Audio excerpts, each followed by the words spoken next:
bit from now, we're going to be talking to Bethany Mandel about the Kosher 19 initiative and some other fun stuff. She's a fun person to talk to. In the meantime, I'd like to welcome Rabbi Shlomo Einhorn. Rabbi, you there? I am here. I'm here. Rabbi Shlomo Einhorn is the, get your, now you're actually here. You are the Dean of Yavneh. Fond memories for me growing up in LA. Well, I guess we switched spots at some point. Yes. How's LA now? I mean, I hear from my folks and my in-laws, but talk to me from like the shul school perspective. Well, thank God, Baruch Hashem. Love Los Angeles. I was born and raised here, and while I was in New York on the Upper West Side, I had the opportunity to come back to the school I grew up in, and it allowed me to pursue both my passions, which is to be part of a shul and to be part of a school, a yeshiva, and that's the Yavneh community. Both of those are just part of one organism, and it's amazing. I love it. That's why I'm here.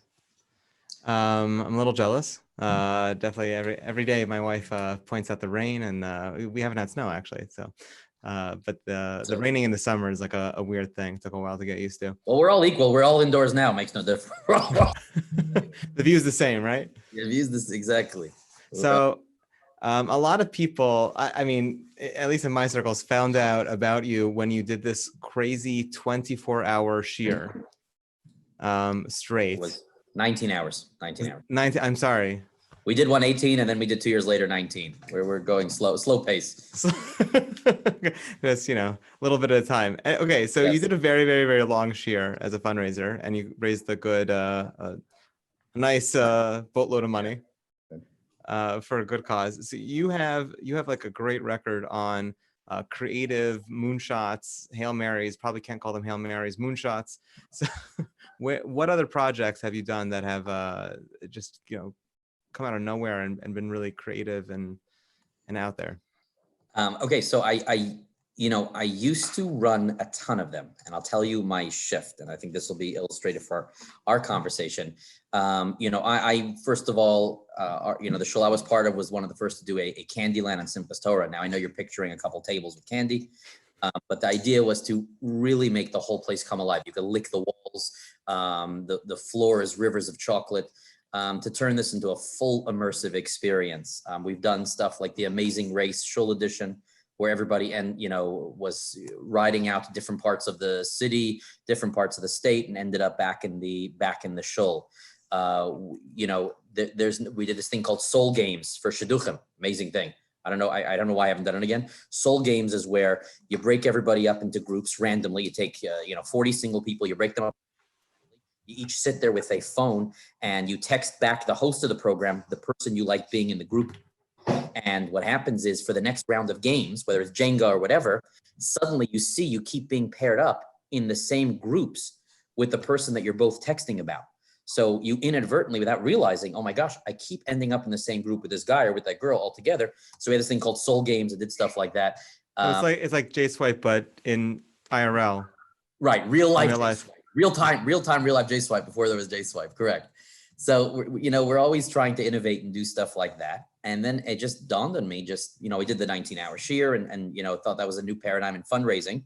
Just the notion was we have a certain amount we needed to get to in the yeshiva, and I'll just keep going until we get there. I'll keep going till we get there. And that was the idea. That was how the idea came about. My wife and I were on a conversation with somebody else, and this person was talking to us on the phone. And they didn't stop. They just kept going. They didn't take a breath. They didn't even stop for a single breath. And then it hit us. We're like, oh my gosh, this person's going to set the record for the longest straight conversation in history. And that's when the idea hit us. Like, oh my gosh, we can do the longest shiur. This person do the longest conversation. We can do the longest shiur. Do it for something good, right? So you wait for ideas like this. You keep a little notebook. You try to wait for good ideas. You can't force them. Baruch Hashem, they come. By the way, good idea if someone's looking to create new ideas. What I'll do from time to time is I'll pop into a random bookstore and you sort of just close your eyes and take a book from one end of the store and then close your eyes and take a book from the other end of the store. And then you put them both on the table and they're from opposite worlds. And often a great idea will come from that confluence. So that's my next question, which is like, amazing. This is your list of great ideas. And I'm in a lot of these, every so often, like it's either a rabbinic listserv or it's a WhatsApp or it's like a database or something. Like, here are like great ideas that you can borrow, share from each other. And I'm just like, I'm a loser who's not creative at all. So it's so good and geschmack to like steal from other people. And you're probably one of these people who like, you're the givers, and people like me were the takers. But where does it come from? We're all takers. We're all just mixing and matching in different ways. Everything has already been done or designed or written one way or the other. It's just about mixing the notes in a different order. It's true. The Lion King was just a remix of Hamlet. What? The Lion King? Oh, very good. There you go. Exactly.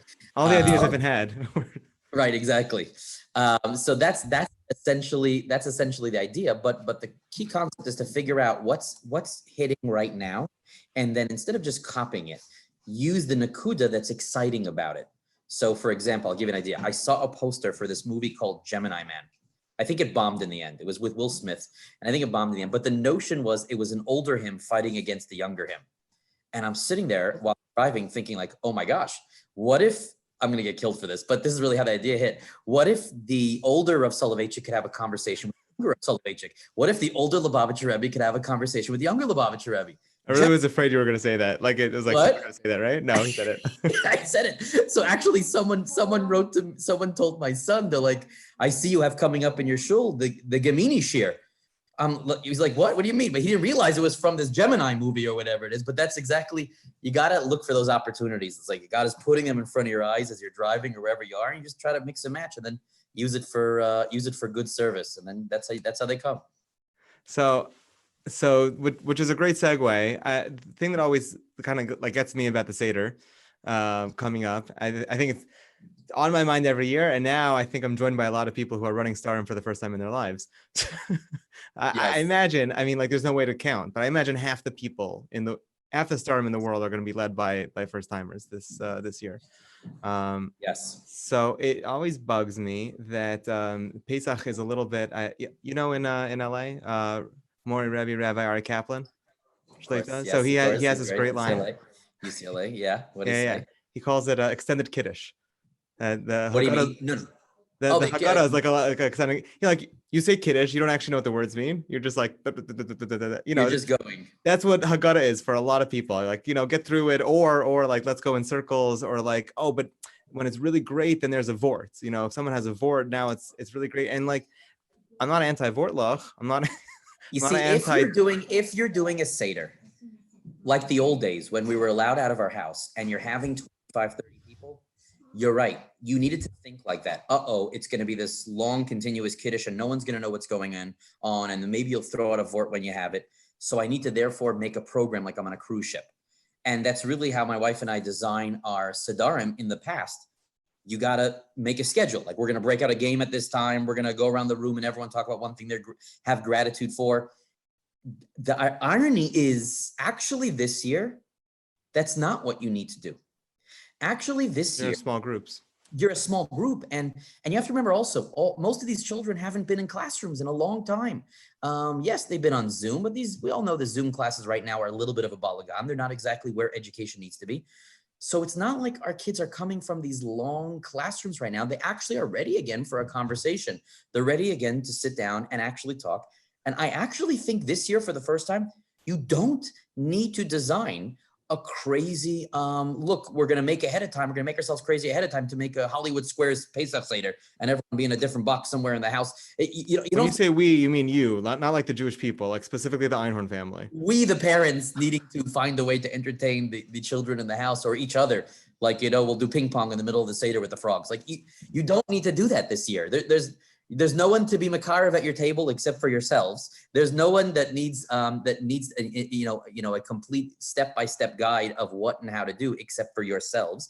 And therefore you can just sit down and have a real Seder. You could sit down and take it at the pace that you're all moving at. You can have conversations. You could bring out ideas. There's a beautiful vort from the Opta Rebbe and the opposite vort from the Belzer Rebbe, and they go together perfectly this year. The Opta Rebbe is on Pesach night, the same answers that the father and mother always gives. On Pesach night, our hearts are more open for our children. They're ready to receive it. Okay, meaning it's nothing new of the creative answers. It's that now they're more ready to receive it. The Belzer Rebbe is the opposite word. The first Belzer Rebbe, he says the entire year, our our mouths were not able to give over beautiful ideas, but on Pesach night, we're able to. So he focuses on the ability that's opened up for the giver of the information. Dr. Rebbe focuses on a new channel that's opened up for the receiver of the information. Let's say Elu ve'elu, and they're both right. And now you all could sit together and have a real conversation. You could have a real conversation around the table. What do you think about what's going on? What do you think? How does this part of the Haggadah fit what's happening in the world in your life now? Tell me. And the children and everybody else don't have to take a back seat to all the other people you may have had or cousins that you rarely see or whoever else. It's now you're all just there in real time. So how do you do? I have had fascinating conversations about the nature of freedom and the responsibility, and I've had great, sort of like digging apart text sessions also in my life, in yeshiva, etc. But there's this like expectation to have both. Like, yeah, have this great conversation. What do you mean? We have to read this thing. How do you read this thing and also have these interesting conversations and do that before midnight or people conk out, whichever comes first? I would say I would pick ideas and then open it up. I would take, for example, Mitzrayim as in Mitzrayim, constraint. Go around to your family, to each one of you, and say, what's one thing that you feel is you wish you didn't have that limitation, but has been holding you back a little bit. Open those up for more general conversations. Yes, do you then keep reading the Haggadah? Of course you then keep reading the Haggadah, but you can keep an eye on words in the English or wherever it is that are flashpoint ideas that may relate to everyone around the table. Etzbe Elokim, you're in the middle of reading all these psukim and you hear about the Etzbe Elokim. Well, what does the finger of God mean to you right now in the world? Do you see it anywhere? Do you see what's happening right now outside as the finger of Hashem or not? Like, how do you see that? So every paragraph could do that in the Haggadah, no matter how dry. You can do that. You can, if people really want to put the prep in ahead of time to make it interesting, you could just think of questions ahead of time that you don't even have the answers to yet. Don't pre-design the answers. If you have answers to everything and you know what you're going to say and you prepare long vertloch, you're losing the chance that you have this year of real conversation. I think if you prepare long shirim at your seder, I think you missed the boat. I think it's unfair to everybody there. I think it's really unfair. I think you should prepare the questions. Prepare the questions and let a conversation begin. If you need to, I mean, you could send them all around now looking through the 40 Haggadahs, the 60 Haggadahs we have, and let everybody dig and find their own answer now. Make it like a escape the room type thing. You want to move on to the next part of the Seder? You want the meal? Let's go. Find me an answer. Right? You can't get out. You're stuck here. You're stuck at Karpas for the next 4 hours until someone gives me an answer. So I think you can do like that. Let them, if there is an ownership over the answer, that's how it stays with them for life. If you're just going to throw at them what you saw online from this or that, it's not going to work. It won't mean as much. What do you do the other 22 hours of Pesach? 22, 21, I don't know how long your Seder is. In general or this year? Let's say this year, because we're going to forget by next year. We'll have you on again, Bez Hashem. I mean, in this year, I think it's a great opportunity. We're getting a lot of it for family time. Is a great opportunity. You're going to have to break up some of the board games. That's for sure. But Pesach night for me is always at the end of the Seder. I sit with my pile of Haggadahs, my pile of Sfarim. I sit with hundreds of pages of printouts on Pesach, and I try to just collect as many great ideas as I can from them to take me until I sleep. And that's it. It's going to be a lot of learning and a lot of playing games with the family, playing games with the kids, and just allowing time, space for the quiet. There's a great idea that we're afraid that the silence, but silence itself can also breed tremendous creativity. And I think a lot of great ideas are going to come out after Pesach because people are going to have had a chance to stop and think, which they haven't had for a long time. And you're actually going to have that now. There'll be nothing in the way. And I bet you, watch this, right after Pesach will be a plethora of amazing ideas in our community, how to move forward after all this. I keep saying this, and I imagine you feel the same way. It's a dark time. It's an anxious time. There's people in my own community have already passed away. And I recognize all that, but I can't get past the fact that I feel in so many ways this is a golden age for so many kinds of creativity. Just the sorts of programs that are coming out, the shiurim, how everyone switched to Zoom, how we're pushing shiurim out, like there's different ideas and people are writing such rich things, and the fact that you see real psak also, meaning our gedolim are actually paskening. I don't think Rav Shechter was creating psak on. I think it was over. I think he wasn't going to paskin big shilas anymore, and now you're seeing it every day. I think Judaism has always lived on the line between both of those. The moments of greatest sorrows are also some of our shining moments, some of our greatest moments in history. I mean, that's the Pesach night. We call it a seder, and there actually is no order. We're reclining while drinking wine because we're free, but the wine is supposed to be red because it's the blood. Well, are we free or are we slaves? Are we happy and kings, or are we depressed? That's the seder of the Jewish people. To live and dance in the mix of all this, of the up and down in one shot, is the story of our people. And the greatest, as I said, the greatest energy, the greatest productivity, the greatest creativity is going to emerge in the middle of a period that may even get darker. It's going to come out from it. It's going to step into it, and we're going to have more of it. And I agree with you 1,000. I agree with you 1,000%. I do think this is a time. These psakim from Rav Shechter are. We'll never forget this. Everything has changed forever for us. Now we know that people know how to use Zoom. We can give shiurim any time of day, anywhere. We can bring in any speaker we want from everywhere for our whole community to hear. There are no dates that are blocked off now in a calendar. Every day is now accessible for people to hear Torah anywhere in the world. So, and that's always been it's rupture and reconstruction. When things start to rupture, that's when a Shulchan Aruch is written. It's always like that for us. I couldn't have said it better. Sounds like an article needs to be written. I think you're onto like a title there. You got to Yeah. That's funny. Rabbi Einhorn, people want to find you online. They want to learn more from you, with you. How do they do that? Well, for right now, you can go to moretorah.com, where I'm loading all the different shiurim I'm giving over Pesach. Go to moretorah.com. But the thing I want them to go to, I would love to send them to Thursday night at 8 p.m. Eastern Time, 5 p.m. Eastern Time. I'm giving what's called the Shabbos Hagadol Drasha of Klal Yisrael. What that means is everyone could send in to me at rabbieinhorn@gmail.com their favorite Dvar Torah, their favorite joke, their favorite song, they write an original song. I'm going to take it all, put it together into one big drasha that represents people from all over the world. That's this Thursday night. It'll be on Zoom, and they can find me at rabbieinhorn@gmail.com. On Instagram, Rabbi Einhorn, Judaism Alive, wherever, all these places, the same poster will be there. I don't need to say the Zoom like this, but they'll be able to find me that way. Okay. Thank you, Rabbi Pardo. Thank you so much. Rabbi Einhorn, thank you. Thank you for your time. Thank you for your ideas. And can't wait for that Shabbos Hagadol Drasha. Shkoyach. Kol Tuv. Kol Tuv. You are on OU Live with Rabbi David Pardo. Actually, so I didn't want to bifnei Rabbi Einhorn, but I wanted to make a plug for a website that's officially launching B'ezras Hashem tomorrow called OU Torah Now. It's outorah.org/now. It's actually a posting of live shiurim.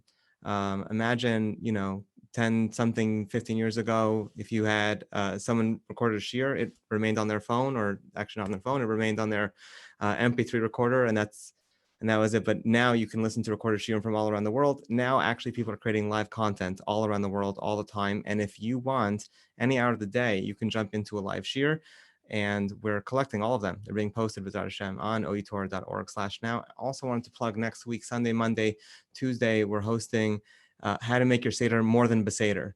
So if you're hosting a Seder for the first time or for the nth time, and you want guidance from the masters how to make that Seder a little bit more than extended Kiddush, so tune in 1:15 p.m. We'll be sending out the Zoom link. We'll be sending out the info on Sunday. God willing, we have Rabbi Foreman. Monday, Rav Rimon. And Tuesday, we have Rabbi Yudin, real all-stars. And if you join, God willing, we'll really take your Seder to the next level.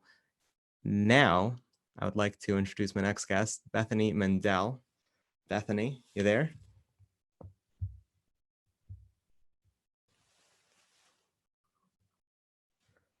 There we go. You muted me. Hey, how are you? I'm okay. How are you? Thank God. Good. Welcome to the show. Bethany, Thank you you. are an author, a political commentator. You're published like just about everywhere, and you're also an outspoken mother of four. Is that like a thing one can say? Yeah, absolutely. Not it is homeschool my advocate? full-time job, actually. Yeah, The other stuff is a side hustle, but my full-time job is mom.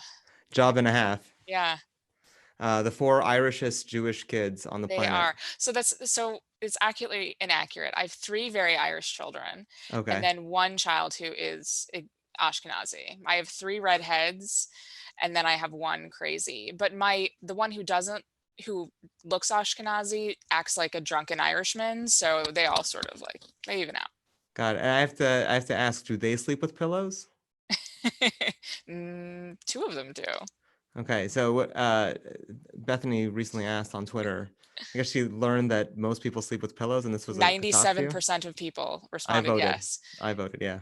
Yeah. So apparently 97% of people do. So there was this whole controversy with the My Pillow guy, and I felt like I needed to support him in some way. And so I was like, I should buy a My Pillow. And then I looked online and I thought to myself, like, do I really want to spend $80 for something I don't use? I feel like that's not a good use of my money. Is when and you so realize that you don't use pillows and other people do. Right. And so I was like, is that normal? Do other people not use pillows? And so I posted on Twitter, and I got ratioed into orbit. Everyone said I was crazy. Apparently everyone uses pillows but me. It's a good thing to get ratioed for, you know, it could be a lot worse. Right. So you also, in addition to all the cool things that you do and run and write, you also came up with hashtag kosher19. Is that how we're calling it out loud? Are we calling it, Yeah. are we pronouncing the hashtag? Kosher19.com, whatever. Okay. But that's what it's branded as, kosher19. Tell us more. So on 6 days ago, the evening, 6 days ago, I You're still counting. Yeah, time is moving very slowly. Corona years. So I posted on Facebook, it would be cool to send pizza to my local ER. Does anyone want to go in with me on sending a couple, like 10 pies to the ER? And so I posted on Facebook, and then I got on like the website for my local pizzeria, Ben Yehuda in Silver Spring. And when I was done placing the order, I came back and I looked at my PayPal and my Venmo, because that's the things that I gave on my personal Facebook, and people had already paid me back for it. And I was like, oh, that was very easy. I just paid for that like $400 order with one post and 15 minutes. So I thought to myself, like, what if I post on Twitter asking to fund like a floor at Columbia Presbyterian, because I knew someone that worked there. Floor's worth of pizza, not the actual floor. Yeah. Not dedicating wings of the hospital. But I mean, it's not cheap. And so I posted on Twitter, and I said, like, hey, does anyone feel like doing a mitzvah today? Let's feed some doctors at the ER at Columbia Presbyterian tonight. And at the end of the night, I had collected like $4,000. And so I was like, all right, well, I've got a lot of money to send for pizza. And so I started posting, like, I sent pizza here, I sent pizza here. And then people kept on donating. And then I was like, crap, I have a lot of money now. I have to send more pizza. And words you don't hear very often. Yeah. So then I had to keep on sending pizza, and I felt like I had to justify. I'm like, this is me sending pizza to NYU. This is me sending pizza to Cornell. And so I kept on posting pictures, and people were like, wow, that's so cool. I'm going to send you money. And I was like, oh my God, no. I have too much money. And so after a few days, it just became unmanageable. I was like, I have $12,000. I can't do this anymore. So I called in a Hail Mary to my friend Dave, who has experience running, like, opening nonprofits and running nonprofits, doing sort of operations and management and web. He's like a jack of all trades. Dave Weinberg. Dave? Yep, Dave Weinberg in DC. Yeah. In DC. Yeah. It's on my side. Yeah. So Gently Ventures. And he is saving my tail. So he has basically, so in the middle of all this, I am renovating a house and moving in 5 days. Mazel tov. Thank you. It's great timing. really stressful. You didn't think through when you decided to buy the house, like there's going to be a global once in a century pandemic? And like, I didn't think like, oh, I'm going to make this post on Twitter that it's going to turn into, I've raised $50,000. Like, I need an accountant. I didn't think about that. Worst fundraiser in the whole world. Like, I don't want an accountant. I just want to send some pizza. But now I have an accountant. Is this like a tax fashla? Because you have no idea. We're starting a nonprofit. That's why you need to start a nonprofit. Yeah, it's I going into your personal Venmo. Yeah, I can't do it. They've locked me down. They think I'm a drug dealer. Yeah. I can't send money anymore on Venmo. Wait, how are you collecting money now? So they're sending it to my Venmo, but I can't send money on Venmo anymore. I could just transfer it into my personal bank account. And so we're in the process of weird. They just don't want the liability or so I've hit my weekly transfer limit because they think I'm a drug dealer. Right. So here we are. So how are you dealing your drugs then? Like you're not on Venmo anymore. It's getting complicated. So what I'm doing is I'm putting it on my personal credit card, and then I'm transferring money. This is why I'm getting an accountant. Got it. Getting an accountant. So we've also separately, we have a GoFundMe that has raised over $20,000 that we haven't touched yet, because we're waiting for that accountant to start a separate account so that it has nothing to do with me anymore. But yeah, it's turned into this thing. We've sent in the last 5 days, I mean, really 4 days, since this all really started, we've sent over 6,000 slices of pizza. We've raised close to $50,000. We've sent pizza to 100 hospitals. And like, we've gotten amazing. And all kosher. Almost all kosher. Okay. There's been a couple of, like, there was like in Augusta, Georgia, where I was just like, yeah, okay. That's fine.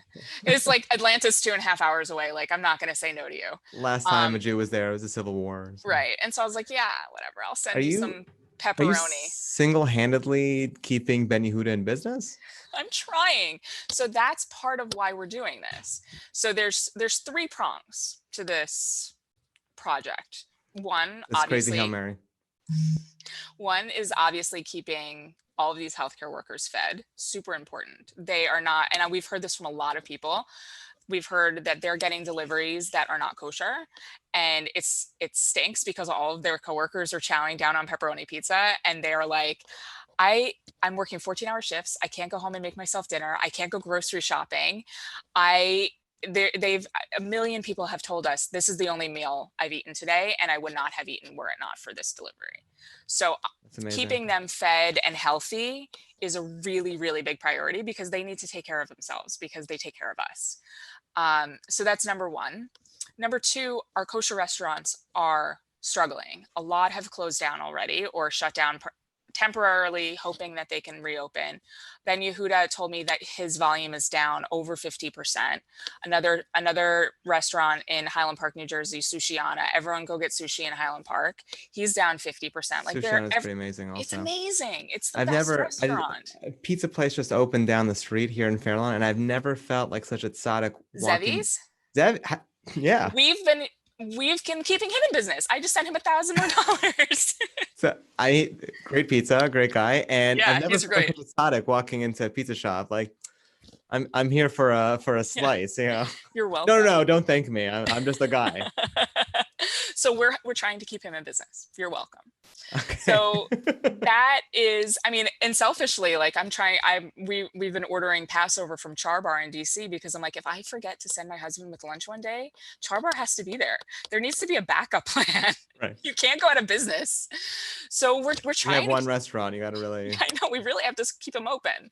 Yeah. So we're trying to keep as many restaurants as much cash as possible, because they're struggling so much, and every restaurant is struggling so much. But when you add sort of the kosher supervision cost on top of it, it's a challenge. Like kosher cheese is weirdly expensive. Yeah, it is. I think the markup on cheese is more than the markup on meat. I'm not sure, but really? Oh, that's funny, because I sometimes, to torture myself over my life decisions, take a stroll through Costco non-kosher, and I'm like, wow, that's so cheap.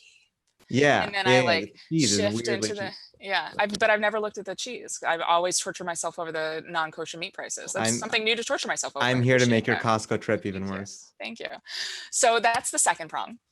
And the third prong is kind of like good PR for the Jewish community. There has been, as you can expect, a lot of nastiness sort of spread about the people who are the victims of this. Like, oh, they're still organizing minyanim, and they're breaking up our funeral in Brooklyn. And 99% of Orthodox Jews are adhering to all of the recommendations, more so than people who are not that are outside of the Orthodox community. But it's the Orthodox Jews who are being labeled as non-compliant. Sure. I mean, the RCDC ran ahead of the curve by like a week on shutting down minyanim. Yeah. And certainly ahead of most of the Christian world. Yeah. Correct. But you're right. We'll find a way to blame the Jews. Right. Of course, because you knew that was coming.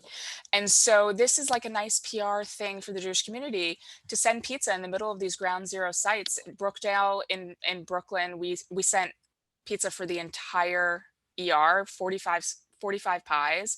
Lincoln in the Bronx, we're sending 50 pies tomorrow or Thursday, but we're sending to these massive hospitals that are in the middle of these hotspots. We're not holding back. Like, we're sending the entire ICU floors, the entire ER floors, like, and we want it to be clear that it's from the Jewish community. It's coming with the kosher seal with the Star of David right on it. And it's tape. like, yeah, like, what's the tape you for? got Well, to let me tell seal you. that tape. Yeah. And it's clearly coming from Jews. And I think that sends an important message to the people who are taking care of our people, that like, thank you.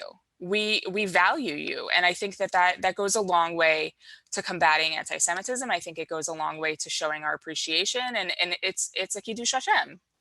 It matters, by the way. Like, people make these decisions, these really big decisions about whether they hate Jews or not, based on very small little things. Yes. interactions. Just one time I bumped into somebody. I mean, and you're wearing a yami. Yeah. Yeah. And that's why they hate your entire people or love your entire people, just based on. So that's a very big deal. You're making people feel loved. You are keeping the kosher restaurant economy afloat, and you're doing incredible PR. I'm sure you're also doing not just groundwork PR, but you're probably doing more traditional PR. Getting the coverage, getting the stories, getting this is what that is. Yeah, that's what we're doing here. So I was gonna ask you. I'm sure you're not opposed to people chipping in, but are there ways that people can help? Absolutely. We can't do, I'm not putting this on my personal credit card forever. Are you have enough points to go to Aruba? Yeah, I could go to Aruba for $15 right now. Yeah, maybe Aruba. I don't need the points. But place to China? $35 to go to China. So they're actually paying me.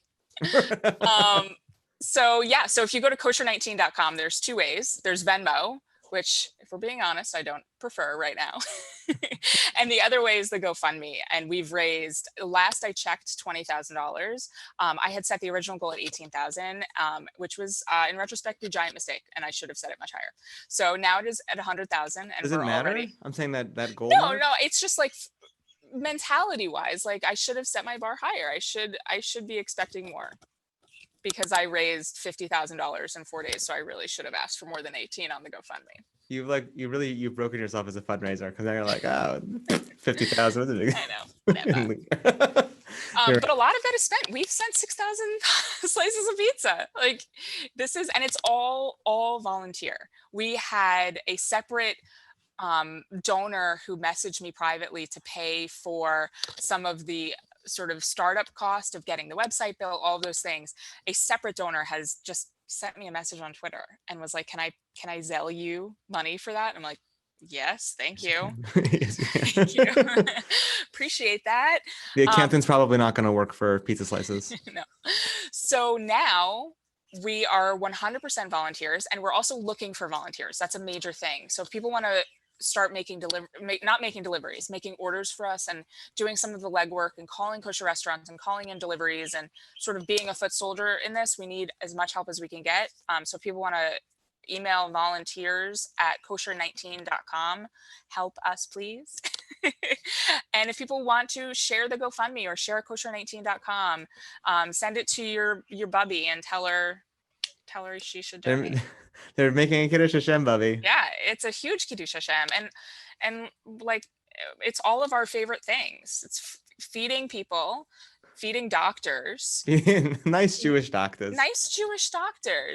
And then like keeping our businesses in business and some good PR. It's like win-win-win, all for the slice of a pizza. I love that. So kosher19.com, and that's the money. And also, you need some legwork. You need some people to actually pick up the phone. That's email volunteers at kosher19.com. Yeah. You're building out a small army, sounds like. Yes. Bethany, 5 days before I move. Now's the time. Why not? You're going to find like pizza slices in the unfinished parts of the house. Like, oh. So the funny thing is, I've had expired Trader Joe's pizza dough in my fridge. And so I've made it the last 2 days, and it's like, it's okay.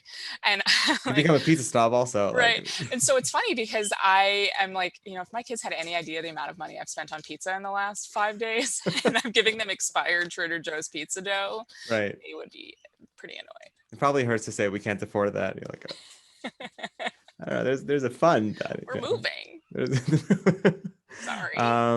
I really, really, really wanted to pivot this conversation to talking about homeschooling because we're effectively doing it, but we are low on time, so we're going to have you back another time. Please do. Maybe later in the crisis when people are really thinking about whether they want to send their maybe later in the crisis is actually the wrong time. At that point, people are going to want to send their kids out. But we could talk about homeschooling another time. In the meantime, or the people who are like, maybe this isn't so bad. Maybe I'm considering it. Those are the people I want to hit. I want to reach. we are budging that way. I'm in a basement, so I'm pointing out. Oh, so you're talking about not the OU, but you. No. I do not speak on behalf of the OU. I barely speak on behalf of the Pardos. So. Yeah, you don't. I bet your wife. Ari down here. Yeah. And your daughters, actually. Yeah. Yeah. You've contributed basically the name. I barely represent David Pardo. So anyway, we're actually a big fan of having the kids around. So it's great. We'll see. We'll talk about that another time. In the meantime, though, good luck on your move. Thanks. It should all go well and smoothly, and good luck on starting a new nonprofit in a time where other ones are closing down. Yeah. But you're really that's incredible. It's an incredible story. And kosher19.com, volunteers at kosher19.com, and Venmo, not Venmo. Fund me, not Venmo. Forget Venmo. Venmo is not a sponsor of this program. GoFundMe. Thanks, David. Bethany, thank you. Thank you, Rabbi Pardo. We'll see ya. Bye.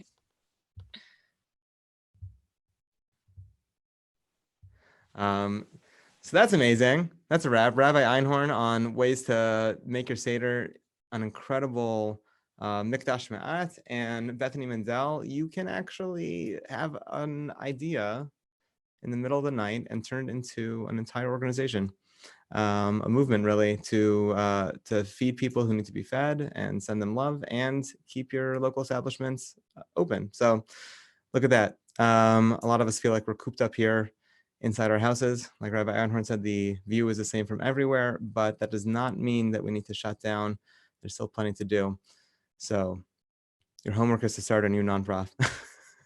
No, but your homework really is to apply those creative energies and still do great things that maybe you wouldn't have been able to do were it not for this crisis. In the meantime, this is OU Live, Rabbi David Pardo signing out.